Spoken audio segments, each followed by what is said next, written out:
رونا، اپنے آپ کے اندر پریشان ہونا، اپنے آپ کے اندر چڑچڑاپن پیدا کرنا، پھر اسی چکر میں محنت کم کر دینا، یہ مناسب نہیں ہے۔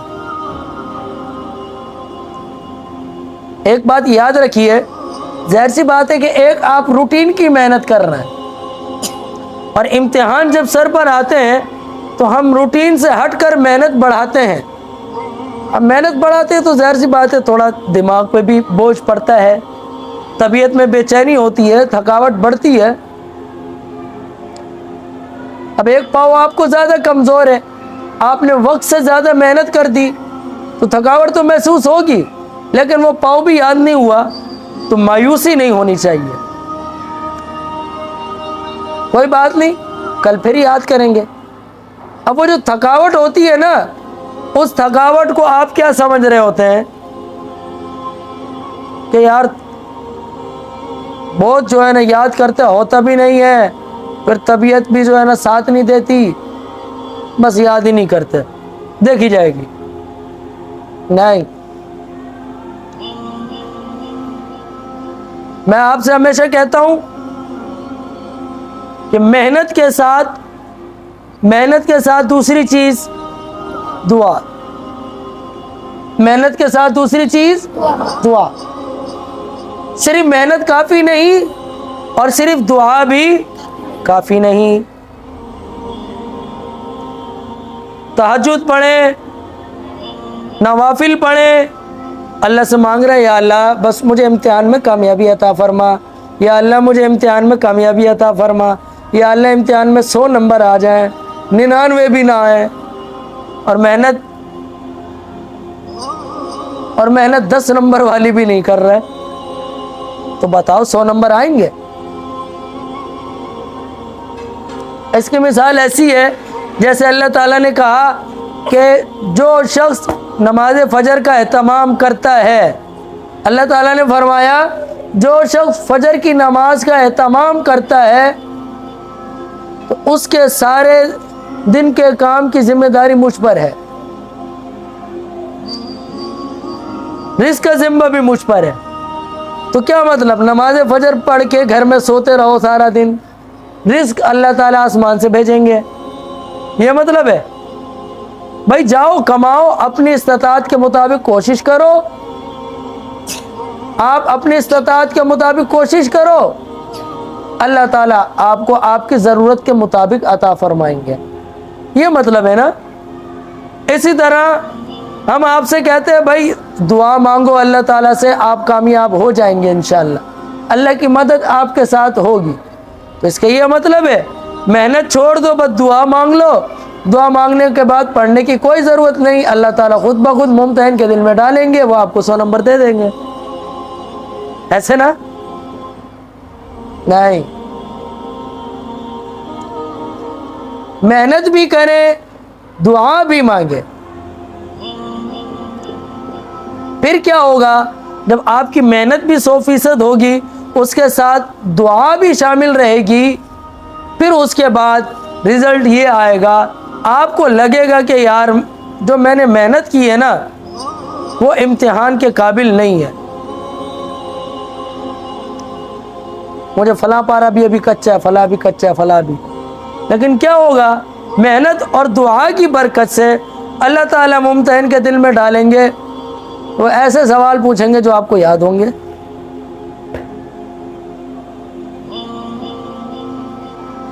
تو محنت ضروری ہے اور اس کے ساتھ دعا بھی ضروری ہے۔ جیسے یہ میں نے آپ کو 2 بچوں کا قصہ سنایا، عمر میں تو بہت چھوٹے،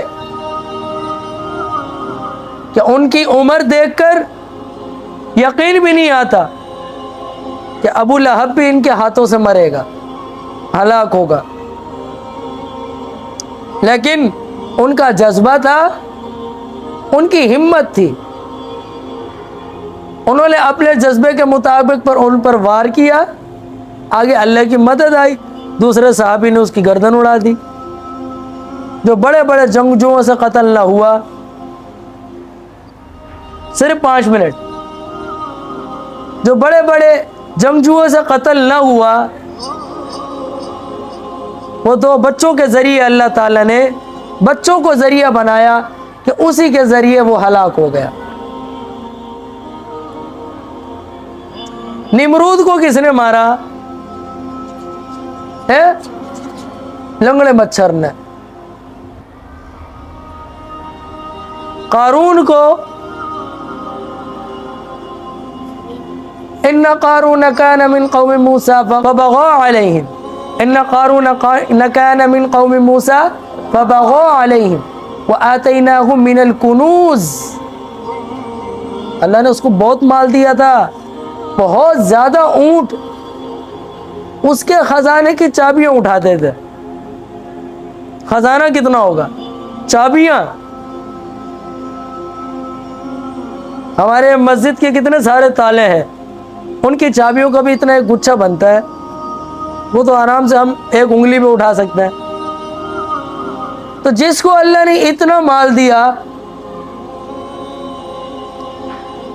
کہ اونٹوں کی ضرورت پڑے اس کی چابیاں اٹھانے کے لیے، اور جب اس نے اللہ سے اپنا تعلق نہیں بنایا، نافرمان ہوا، اللہ نے اس کو زمین میں دسا دیا. فرعون کو سمندر میں غرق کر دیا.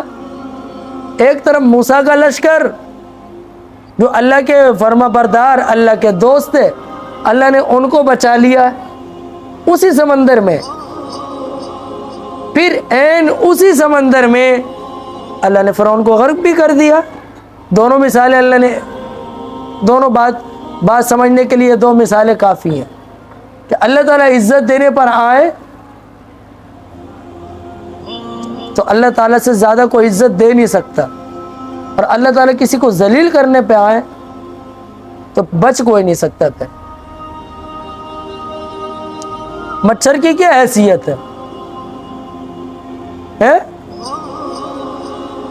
کوئی حیثیت ہے؟ مچھر ہمیں کاٹے، ہم جب بھگاتے ہیں ایسے کر کے، وہ یقیناً ہمارے ہاتھ پہ لگتا ہے، ہمیں محسوس ہی نہیں ہوتا. محسوس ہوتا ہے کہ ہم نے ایسے کیا، مچھر ہمارے ہاتھ کو لگ کے گیا. مچھر جب بیٹھتے ہیں ہمارے ہاتھ پہ پتہ چلتا ہے. اتنا ہلکا پھلکا ہے، اتنی ہلکی پھلکی اللہ کی مخلوق ہے. کمال یہ ہے کہ تھا بھی لنگڑا اور کمزور. پہلے سے مچھر کمزور، پھر تھا بھی لنگڑا اور کمزور، اور اتنے بڑے بادشاہ کو اس نے مارا. ناک میں گھسا، دماغ میں جا کے بیٹھ گیا، اور وہی موت کا ذریعہ بن گیا. یہ اللہ تعالیٰ نے یہ مثالیں ہم ایمان والوں کو دی ہیں کہ سمجھنے کے لیے اتنا ہی کافی ہے کہ جو اللہ کی نافرمانی کرتا ہے، اللہ تعالیٰ جس شکل میں چاہے اس کو ذلیل کر سکتا ہے. ہاں، تو جو کہا، جو سنا، اللہ تعالیٰ عمل کی توفیق دے. چلیں.